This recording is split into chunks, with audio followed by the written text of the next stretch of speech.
құрметті менің оқырмандарым, біз бүгін мына тауықтың аяқтарын мен сіздерге алдыңғы түсірген видеода айтып кеткен болатынмын. Екінші маринадтау әдісін көрсетемін деп.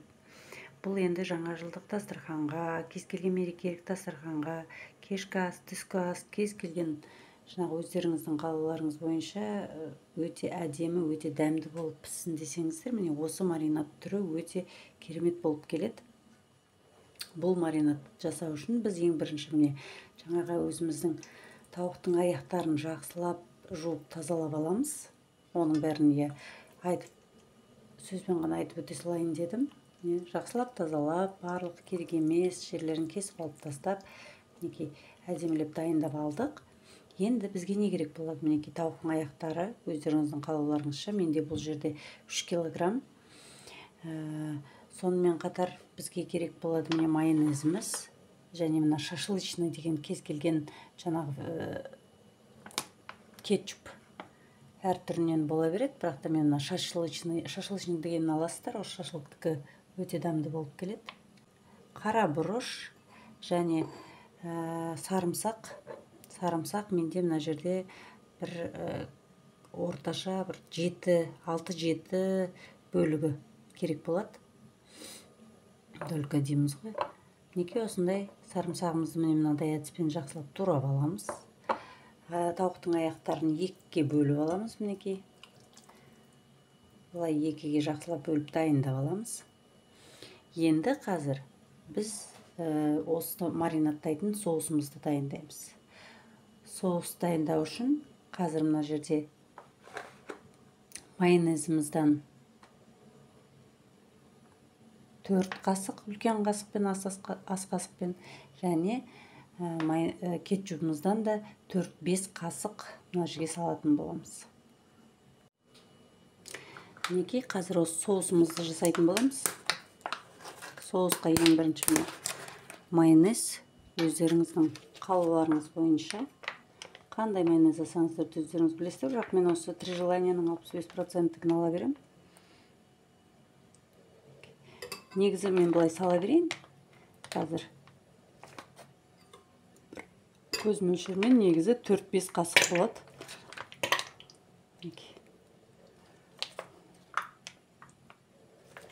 Осы жетеді. Бұл жерде үлкен ас қасықпен 4-5 қасық майонез. Дәл сол сияқты кетчупымызды да саламыз қазір.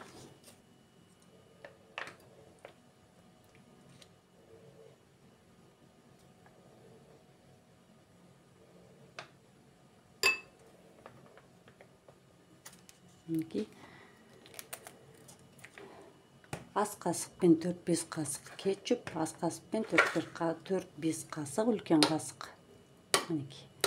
Майонезіміз. Осын жақсылап араластырамыз екеусін. Бір жақсысы бұл соусты жасаған кезде, біз ана соус жасаған, мен негізі өзім жиіркеншекпін. Жалпы мына тұзын тату деген бәрін көз мөлшермен жаңағы жасап көріп, содан кейін бір қалыпты бір рецептке келтіріп алам. Негізі мына соуспен жасаған маған ұнайды. Дәмді болады. Және бұл жерде мына кетчуп пен майонезді өзіміз жей береміз ғой. Бір жақсысы тұзын бәрін салғанға өте ыңғайлы. Мысал үшін қазір мінекей бұған біз тұзын жақсылап, мінекей үлкен қасықпен жарты қасық салдым. Қазір татымаса тағы да салатын боламыз. Тұзын салып аласыздар осыған. Тұзы деген кәдімгідей өтіңкі болып тұру керек. Соустың тұзы жақсылап өтіңкі болып тұрса, тауықтарыңыздың аяқтары өте дәмді болып маринадталады. Сонымен қатар мен басқа қосымша приправалар қоспас үшін шашлычный дегенді аламын. Шашлықтың тауық ет қой қанша дегенмен. Өте дәмді болады. Екі дәмін көрдік. Тағы да тұз салу керек. Бір жақсысы міне бұл соустың жақсысы осы да. Тұзын бірден тата бересіздер. Өздеріңізге нақты белгілі болады. Дәмді болатыны, тұзы татып тұратынын бәрін өздеріңіз көріп аласыздар. Енді бұл жерде жаңа кейбір адамдар өтіңкі болғанын ұнатады, кейбіреулер жай ғана жаңа тұздап атады. Сондықтан да мен мынанша қосыңыздар деп айтамаймын, өздеріңіздің өздеріңіздің қалауларыңыз бойынша. Міне мысал үшін маған мынау болады. Сонда мен мына ас қасықпен бір қасық қазір салып тұрмын. Және мен кішкене тағы да кетчуп қосып жібергім келіп тұр. Өйткені қызарып әйбет болады. Кетчупты енді майонез 5 ас қасық болса, кетчуп мына жерде 6-7 ас қасық болсын. Өйткені мен алдындағы маринадты паприкамен жасадым. Бұл жерде паприка ештеңе қоспаймыз. Міне осы кетчуппен өзі дәмді болып қызарып піседі. Неке осылай дайындап алдық. Жақсылап. Енді осының үстінен қазір бұрыш саламыз. Бәрін осыған қосып тастайсыздар. Бұрышты да, сарымсақты да. Мүмкін сіздер тағы да басқа бірдеңе қосқыларыңыз келетін шығар.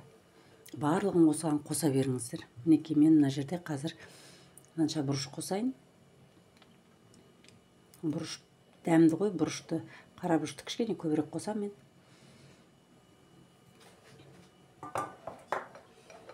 Мінекей бұрышымызды салдық, тұзымызды салдық. Бәрін жақсылап араластырамыз қазір. Және осы жерге сарымсағымызды да қосып жібереміз. Сарымсақ жаңа айттым сіздерге, долька дейміз ғой, яғни жаңағы бір бас сарымсақтың бір 6-7 бөлігі. Бір басында қоссаңыздар болады, если көлемі кішірек болатын болса. Кішкентай бөліктерінің мен қазір мына жерде бір 7-еуін қостым. Қатты үлкен емес менің сарымсағым. Бірақ сарымсақ көп болып жатса да, бұл жерге мен пияз қоспаймын. Бүгін сарымсақпен жасаймын, сондықтан да. Алдыңғы көрсеткен маринад ол пиязбен болған, қара бұрыш, тұз.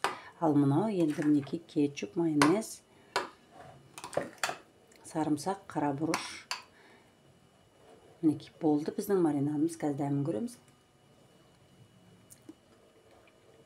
Керемет. Енді осыны жақсылап тұрып біздің жаңа тауықтарымыздың аяғына қазір бір келкі қып әдемілеп жағатын боламыз. Өте ыңғайлы. Шетінен алып, мінекей бүйтіп жаға бересіздер. Мен негізі қолмен жағам. Қолмен жаққан сондай керемет болады. Қол әркім енді перчатка кию керек деп жататын шығар, бірақ та бұл үйге жасайтын тағам болғандықтан мен балаларыма, үйдің ішіне уже бәріне өз үй жағдайында жасайтын болғандықтан қолмен сіздерге көрсете берейін. Енді көпшілікке жаңағыдай кафе, ресторандарда мысалы сөйтіп жасап жататын кісілер, әрине ол көпшілікке жасағандықтан ол перчатка киіп жасаған өте дұрыс. Осындай әдістермен жақсылап барлық жеріне бір келкі қып жағып шығасыздар.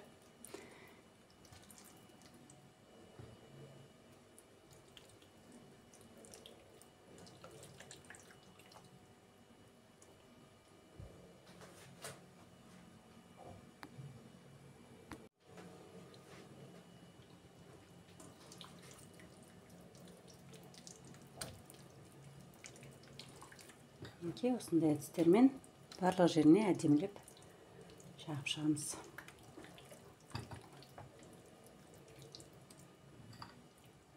Алып тастайын қасығымды.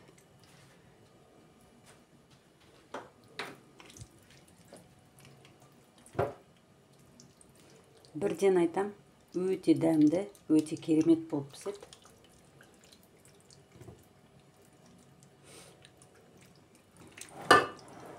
Осы рецептпен осы маринадты міндетті түрде жасап көріңіздер, өкінбейсіздер. Бір жасасаңыздар, келесі жол тек қана осымен ғана жасап отыратын боласыздар. Өйткені менің өзіме де бұл қатты ұнайды. Мен осылай 2 түрлі әдіспен пісіремін. Жаңағыдай сочный болып, дәмді болып пісетін, алдында ол да дәмді. Сочный болып, өзінің солды бөлініп керемет болып піседі.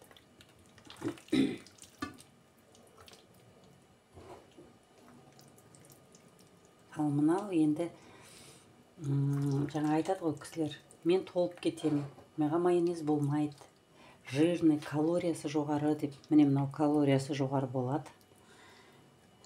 Мен өзім толық емеспін, үйде арықпыз бәріміз. Сондықтан да бізге калориялы мінекей осындай тағамдар жеген дұрыс. Кереметтеп тұрып сіңдіріп бәрін салып,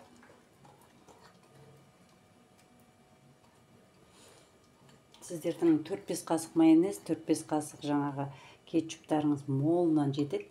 Кетчупты артығырақ қосам десеңіздер 6-7 қасық қосып жібересіздер. Қалғаны оңай, молынан артылып жететін болады. Осылай шыланып тұрса, керемет жаңағы маринадталады. Маринадымыз бұл жерде қалауларыңыз бойынша 5 сағат тұрса да, 6 сағат тұрса да, бір күн бұрын осылай маринадтап қойсаңыз да тіптен керемет, жақсы болады. Ұзақ тұрғанына байланысты дәмі керемет болады. Ұзақ тұрғанына байланысты. Сондықтан да мен қазір бұл кешкі жаңағы асқа, ал мен қазір түсте, яғни менікі таза 5 сағат тұрады, 4-5 сағат. Асығыс болсаңыздар, негізі асығыс жағдайда болады ғой, әртүрлі жағдай. Ол кезде сол бір сағат аздық етеді, 2 сағат ұстағандарыңыз жөн. Алдын ала осылай маринадтап қойып, аз дегеніміз 2 сағат. Көп дегеніміз сол бір күн тұрса, бір сутка дейміз ғой обычно. Холодильникке осылай маринадтап қойып қоясыздар, болды, тұра береді. Өте керемет болады. Су бөлініп, жаңа барлық несіне сіңіп, өздеріңіздің естеріңізге түскен уақытта міндетті түрде мінекей осылай араластырып тұрыңыздар. Не болды? Сонымен біз жақсылап маринадтап қойдық. Иісі деген енді сөзбен айтып жеткізгісіз, өте керемет иісі. Қазірдің өзінде құжы сарымсақтың иісін білесіздер ғой. Мына жерде шашлычный кетчуп, еще жаңағы ішінде өзінің қоспалары бар. Бәрінің иісі керемет болып тұр. Сонымен болды. Енді осылай мен қазір 5-6 сағатқа қалдырам. Одан кейін қалауларыңыз бойынша мен картоппен істеймін, маған картоппен ұнайды. Пісіретін кезде тағы да түсіріп көрсететін болам. Мінекей, сонымен құрметті оқырмандарым, 6 сағат тұрды. Қандай керемет болып маринадталды. Енді соған картоп, жаңағы табамызға картоп бір жағына саламыз. Өйткені былай жеке өзінде пісіріп сала берсеңіздер бола береді. Табаған майлап қана үстін қойып пісіре бересіздер, бірақ та бір жағына жаңағы картоп салғандарыңыз дұрыс. Өйткені дастарханға қойған кезде де дастарханның сәні ғой. Бұл енді картопымызды бұл жолы біз кішкене сәл-сәл тұздаймыз. Көп емес. Өйткені біздің маринадтағанымызда тұзы дәмі сіңеді ғой. Чуть-чуть қана, кішкене сәл-сәл ғана тұздаймыз. Бұрышымыздан сәл-сәл саламыз. Енді ол өздеріңіздің қалауларыңыз бойынша. Сонымен қатар мына укроп салсаңыздар болады. Менде бұл жерде сушеный дейміз ғой, кептірілген укроп бар. Кептірілген укроптан қосып жіберем. Чесногымыз бар, укропымыз бар, бәрімен сондай керемет болып үйлесімді болады дәмі. Енді жақсылап бәрін араластырамыз. Мен күзде, қазір енді қыс мезгілі, күзде жаңағы укроптарды, жазда сатып алған укроптарымды осылай кептіріп қоям, қысқа дайындап. Енді свежийға жетпейді ғой әрине, бірақ та қазір қыс мезгілі болғандықтан мен жаңағы кептіріп алған укроптарымды қолданып тастайын деп осылай қосам тағамдарға. Енді қазір майланған табамызға қазір осын жақсылап бірінші тізіп шығамыз. Ана жолғыдай алдындағы астына тізесіздер. Ол кезде картопымыз біздің тұз алмаған болатын. Қазір енді картопымызды тұздап, укроп қостық. Ерекше өзі дәмімен. Бұл жерде енді жаңа майонез қосқаннан кейін майлырақ, сондай дәмі де ерекше әйбат болып тұрады. Картопқа осы жаңағы көктаттарымыз дейміз ғой, қосып жіберсек, одан бетер дәмді болады. Жақсылап картопымыз осылай тізіп алдық. Бұл жерде картоп енді өздеріңіздің қалауларыңыз бойынша менде 1,5 килограммдай картоп. Мінекей. Енді осының үстінен жаңағы біздің маринадталып тұрған етімізді, тауығымыздың жаңағы аяқтарын жақсылап тізіп шығатын боламыз. Иісі деген енді керемет. 6 сағат тұрған кезде кәдімгі шашлықтың иісі шығып тұр қазір. Аромат дейміз ғой. Сондай ароматный болып тұр. Өтіріктен мақтағаным емес, шындық. Өйткені чеснокпен жаңағы жасалған соус өзі бір сондай шашлычный кетчупымыз бар дейміз. Соның бәрінің арқасы ғой, әрине осындай керемет дәм беріп иіс беріп тұрғаны. Шашлық жегілеріңіз келмейді, мынаны жегеннен кейін. Осылай әдемілеп, мына сыртындағы қабығын, терісін дейміз ғой, терісін мен көп кісілер терісін алып тастап жатады, мен алмаймын. Өйткені корочкасымен, жаңа красный корочкасымен жасаған кезде өзі бір сондай сыртты майлы ғой, енді бұл жер кожасы, яғни терісінің асты майлы болады. Менің ойымша оны суп жасаған кездерде алып тастауға болады. Былай окорочка осылай пісірген кезде алып тастап керек емес. Өйткені самый смак дейміз сол жерде. Сондықтан жеу керек. Мінекей. Көз мөлшермен өлшей салам, бірақ ешкімді алдамаймыз. Тура шықты, түкте қалмады. Енді қазір осы түбінде қалғанның өзін жақсылап бәрін бетіп алып, сыпырып сиырып дейміз ғой, қазақша айтқанда. Осылай бәрін жылан жалағандай тұрып сыпырып сиырып, ысырап қылмай, мына ашық тұрған ортасындағы картопымыз көрініп тұрған жерлердің бәріне бетіп жағып шығамыз. Одан бетер дәмдірек болады. Осылай істейміз дағы. Бәрін жаққаннан кейін, бәрін біткеннен кейін 1 сағатқа алдындағыдай, бұны да тура сондай 150 градуста 1 сағатта пісіріп аласыздар.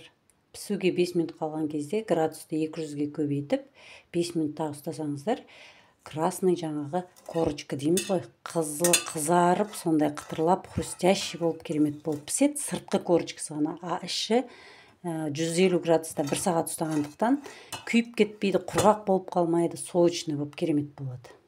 Мінекей. Ал енді қазір пісіремін. Пісіргеннен кейін сіздерге көрсететін болам, дайын болған тауықтың аяқтарын. Жаңа жылдық дастарханға мен дайындап отырмын. Жаңа жылдық дастарханда бұл дастарханның сәнін кіргізеді, ауыздарыңыздың дәмін кіргізеді. Сондай тіл үйретін дәмді біздің тағамымыздың бірі болады. Мінекей, құрметті оқырмандарымыз, сонымен біздің тамағымыз дайын болды. Окорочкамыз сондай керемет болып пісті. Қазір тарелкаға салайын. Мінекей, сонымен біздің тамағымыз осындай дәмді болып пісті. Міндетті түрде жасап көріңіздер. Өздеріңіз көріп тұрғандай, бұл да сочный, сондай ерекше күшті болып піседі. Ұнап жатса лайк басып, комментарий жазып, каналыма тіркеле кетуді ұмытпаңыздар. Міндетті түрде жасап көріңіздер, өте дәмді болып піседі.